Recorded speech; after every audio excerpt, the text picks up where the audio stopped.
सरकार में जनता का काम करना और जनता के प्रति जवाबदेही तय करना हमारी सरकार का दायित्व है।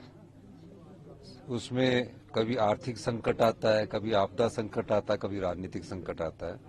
इन संकटों का सामना हमने करना है और इन चुनौतियों को लड़ाई की तरह न लड़कर युद्ध की तरह लड़ना है।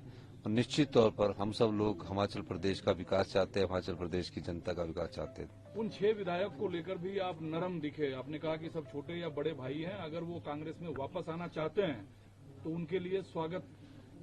नहीं, वो तो देखिए, जो मैंने कहा है वो तो मैं कह रहा हूं, लेकिन मैं एक बात कह देना चाहता हूं आपको कि राजनीतिक जीवन में स्वच्छता जरूर होनी चाहिए।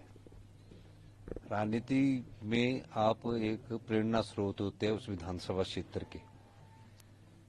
तो जब आप ऐसी कारनामे करोगे तो उसका असर समाज पर पड़ता है। धन्यवाद। इसमें बीजेपी का कितना योगदान था? ये जो खेल हुआ पूरा, इसमें बीजेपी का मेरा तो, मैं कोई अपनी सरकार के खिलाफ तो योगदान दे नहीं सकता, तो इसमें योगदान बीजेपी का ही था।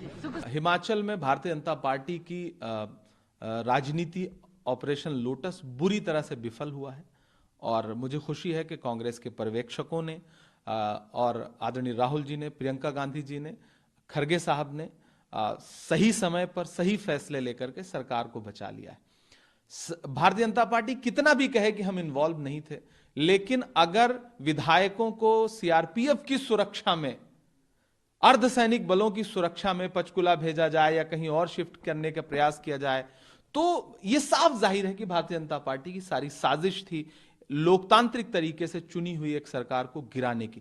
और ऐसा राज्य जहां अभी चंद दिनों पहले प्राकृतिक आपदा आई थी, यही है भाजपा की राजनीति कि जब महाराष्ट्र में कोविड था, मध्य प्रदेश में कोविड था, तब वहां की सरकारों को गिराने के प्रयास थे, लोकतंत्र को लूटने के प्रयास थे। अभी जब चंद दिनों पहले वो राज्य धीरे धीरे प्राकृतिक आपदा से उबर रहा है तो वहां की सरकार, हिमाचल की सरकार गिराने का प्रयास था।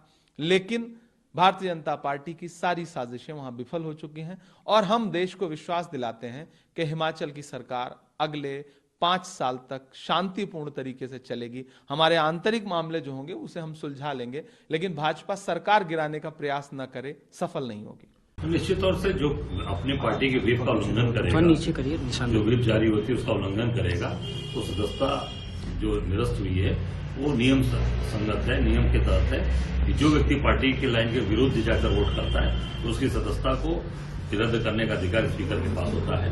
और निश्चित तौर से ऐसे